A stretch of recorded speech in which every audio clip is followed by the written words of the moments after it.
Hello guys, কি অবস্থা সবার? আশা করি সবাই ভালো আছেন। অনেকদিন পর আমি লিমন আসলাম আবার। তো আজকে দেখতে পাচ্ছেন আমি স্পেয়ার পার্টসের রুমে আছি। তো আজকে কোনো টেকনিক্যাল বিষয় নিয়ে কথা বলবো না। আজকে হচ্ছে আপনাদেরকে একটা নতুন প্রোডাক্টের সুখবর দিব। যারা সুজুকি ইউজার আছেন বা মতুল ইউজার আছেন তাদের জন্য এই ভিডিওটা বিশেষ করে। এবং যারা বাইকের তেল নিয়ে চিন্তিত থাকেন যে বাইকের তেলের সমস্যা হলে কি করবেন, বা তেলের সমস্যার কারণে বাইকের অনেক ডিস্টার্ব দিচ্ছে, তো তাদের জন্য আজকের এই ভিডিওটা। তো আমার পিছনে দেখতে পাচ্ছেন যে মতুলের র্যাক। এখানে মতুলের ইঞ্জিন অয়েল, এরপরে হচ্ছে ফর্ক অয়েল, ব্রেক অয়েল থেকে শুরু করে কুলেন, মোটামুটি সবকিছুই আছে। এরই মধ্যে হচ্ছে মতুলের নতুন দুটো প্রোডাক্ট আসছে। আমার হাতে যে বোতল দুটো দেখতেছেন, বোতল দুটো দেখতে সেম মনে হইতে পারে, কিন্তু আসলে সেম না। দুটা হলো দুই রকম, বা দুই প্রোডাক্ট। হ্যাঁ, একটা হচ্ছে পেট্রোল সিস্টেম ক্লিনার, হ্যাঁ, আর একটা হচ্ছে ইঞ্জিন ফ্লাশ। তো আমরা হচ্ছে অনেকেই তেল নিয়ে চিন্তিত থাকি। তো তাদের জন্য হচ্ছে এটা মতুলের ইঞ্জিন পেট্রোল সিস্টেম ক্লিন। হ্যাঁ, তো এইটা হচ্ছে আপনারা যাদের বাইকের তেলের সমস্যা বা তেলের কোয়ালিটি খারাপ, তারা এটা ইউজ করতে পারেন।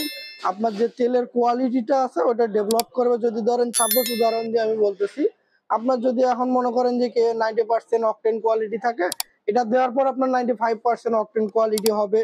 বা দেখা গেছে অনেকের বাইকের হচ্ছে তেলের কারণে ব্যাড নয়েজ হয়, তো এটা দিলে আপনার বাইকের নয়েজটা কিছুটা কমে যাবে।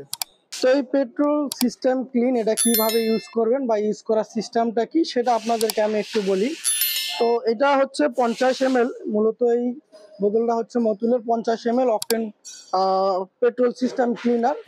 তো এটা হচ্ছে আপনার 5 লিটার ফুয়েলের মধ্যে একটা ইউজ করবেন। একটা ইউজ করলে বেটার পারফরমেন্স পাবেন। চাইলে আপনি 10 লিটারও দিতে পারেন, তখন পারফরমেন্সটা কিছুটা কমে যাবে। কিন্তু এটা 5 লিটারে একটা দিলে আপনার পারফরমেন্সটা বেটার পাবেন আপনি। তো এটা হচ্ছে প্রত্যেক 500 কিলোমিটার পর পর আপনারা ইউজ করবেন। তখন দেখবেন যে আপনার বাইকের পারফরমেন্স অনেক ভালো দিচ্ছে, বা আর যে সমস্যাগুলো দেয় তেলের কারণে এই সমস্যাগুলো থাকবে না। এছাড়াও দেখা যায় যে এটা হচ্ছে আপনার বাইকের যে ইঞ্জিনের ভিতরে যে কার্বন জমে, হ্যাঁ, হেড বা সিলিন্ডারের ভিতরে কার্বনগুলো জমবে না এটার কারণে কিন্তু। তো এটা যদি আপনি নিয়মিত ইউজ করেন, যেমন আপনার বাইকের মাইলেজ বাড়বে, প্লাস হচ্ছে বাইকের পারফরমেন্স বাড়বে, বাইকের ব্যাড নয়েজ থাকবে না, সবকিছু মিলে ওভারঅল একটা আপনি ভালো একটা পারফরমেন্স পাবেন বাইকের। তো এই ছিল আজকের ভিডিও। আশা করি ভালো লাগবে। ভালো লাগলে লাইক, কমেন্ট, শেয়ার করবেন। ধন্যবাদ।